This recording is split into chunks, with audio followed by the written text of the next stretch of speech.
Adiala jail के अहकामात से राब्ते की हो रही है कि वो उनके साथ कनेक्शन हो जाए कि कैसे खान साहब को जो है वो रखा गया है, किन कंडीशंस में है, या कोई भी आगे जो मजीद अपडेट करिए। लेकिन आपने ये भी देखा कि रात को किस तरह से लोग जो हैं वो सड़कों पर, हालांकि इतनी लाकानूनियत आइन को पामाल किया गया है मुल्क के अंदर के लोगों को उठा के जेल में डाला गया, लोगों को गिरफ्तार करके और उनके घरों में छापे मार के उनके कारोबार बंद करके, उसके बावजूद लोग रात आपने देखे कि फूल जो है वो गाड़ियों के ऊपर फेंक रहे थे और हर जगह पर जो है वो इस्तकबाल हो रहा था। कहीं ना कहीं ग्रुप्स की शक्ल में लोग जो है वो, मतलब ये है कि सारी चीज़ें फेस करके कि अगर गिरफ्तारी होती है या जो कुछ भी हमारे खिलाफ होता है बेशक हो जाए, उसके बावजूद लोग जो है वो आपने देखा कि नज़र आ रहे थे कि खान साहब को जो है वो वेलकम कह रहे हैं। और वो जो है सिर्फ पाकिस्तान के नहीं पूरी दुनिया के मकबूल तरीन जो है वो लीडर हैं और अल्हम्दुलिल्लाह जो है आवाम जो है वो पूरी उनके साथ खड़ी है। और इंशाल्लाह अगर जिस वक्त इलेक्शन होंगे, जो कि ये भाग रहे हैं इसी वजह से कि अगर इलेक्शन आज होते हैं तो खान साहब जीत जाएंगे, अगर जितना लेट करते हैं जब करवा लें, पाकिस्तान तरीके इंसाफ ने जीतना है। और इसके अलावा जो है वो जो इनके वहम है और जो इनके गुमान है वो सारे इनके खत्म हो गए। अच्छा नईम हैदर पजौता साहब, ये खबरें भी गुज़श्ता रात में सोशल मीडिया पर गर्दिश कर रही हैं कि खान साहब जब अटक जेल से निकल रहे थे तो वहां पर जो अटक जेल में जो कैदी थे वो बहुत ज्यादा अफसरदा थे। यहाँ तक कि ये भी रिपोर्ट हुआ सोशल मीडिया पर कि वहां पर जो कैदी थे वो रो रहे थे खान साहब की वहां से रवानगी के मौके पर। जी नो डाउट, देखें बात यह है ना कि लोगों की मोहब्बत इस तरह से खान साहब के साथ है और इस तरह से वो अटैच हैं कि उनकी मोहब्बत की कोई मिसाल नहीं है। और यही बात आपने देखा कि पहले भी जेल के अंदर जो है वो खान साहब के हक में नारे मारने की जो है वो आपको इतला मिली थी और इसी तरह से वो इस तरह से जो है वो शिकार हुए हैं कि खान साहब को इसी वजह से उन्होंने जो है वो एक ऐसे सेल में रखा। और जब भी हमारी मुलाकात होती थी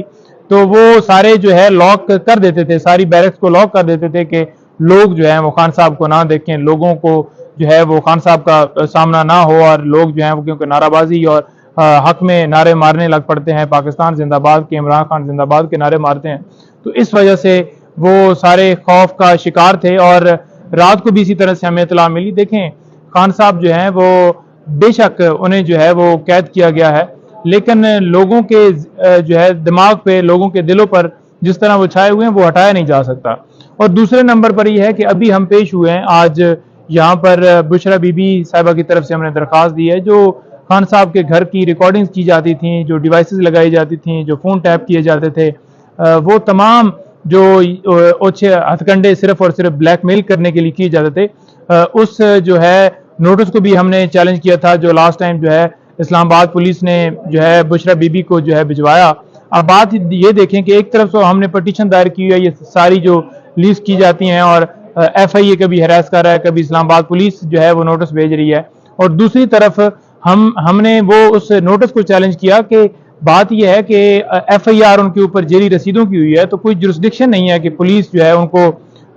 ऐसे नोटिस जो है वो जारी करे और खान साहब को जो अपना बीबी साहिबा को बुलाए कि आप अपनी ऑडियो जो है वो रिकॉर्ड करवाएं और हमने FIA को भिजवाना है। आज जब वो अदालत में इस्लामाबाद पुलिस और FIA आए हैं तो जनाब जब अदालत ने पूछा है, उनकी सरजनिश की है कि आप कैसे ये काम कर सकते हो, तो FIA तो बिल्कुल मुकर गया कि जनाब हमें तो इनकी तरफ से रिक्वेस्ट है। तो जब उनसे पूछा गया तो उन्होंने भी कोई, उनके पास कोई मुनासिब रीजन नहीं थी। तो जैसा आपके रिमार्क से कि अगर मेरे कोई रिमार्क्स या मेरी कोई बात TV के ऊपर चलती है और आप कल मुझे भी इसी तरह से मेरी भी ऑडियो जो है वो भिजवाएंगे फॉरेंसिक के लिए और मेरे खिलाफ भी यूं ही कार्रवाई करेंगे, ये कोई तरीका नहीं है। आपने देखें बात यह है कि जब फॉर एग्जाम्पल अगर किसी की ऑडियो आपने रिकॉर्ड करनी है या उसके टेस्ट लेने हैं या कोई इस तरह का है, तो वो एक प्रॉपर प्रोसेस है, उसके तहत कोई भी काम किया जा सकता है। और कोई ऐसी कि मुल्क के अंदर कोई दुश्मनी या कोई ऐसी साजिश या कोई ऐसा मामला जिसके ऊपर जो है वो स्टेट को बहुत खतरा हो और वो फिर जाकर एक जुमरे में, एक बड़ा नैरो स्कोप है और वो भी एक बाकायदा तौर पर लॉ प्रोसेस जो है वो करना होता है और उसके बाद परमिशन लेनी होती है, तब ये किया जा सकता है। यहाँ पर ये है कि आपने देखा कि जनाब अगर कोई घर वालों से बात कर रहा है, कोई बीवी शौहर से बात कर रही है या कोई भाई बहन से बात कर रहा है, तो वो घर की प्राइवेसी, घर की जो रिकॉर्डिंग्स हैं, उनकी पर्सनल लाइफ की, वो रिकॉर्ड की जाती हैं और फिर धमकियां दी जाती हैं कि आप अपनी जो है वो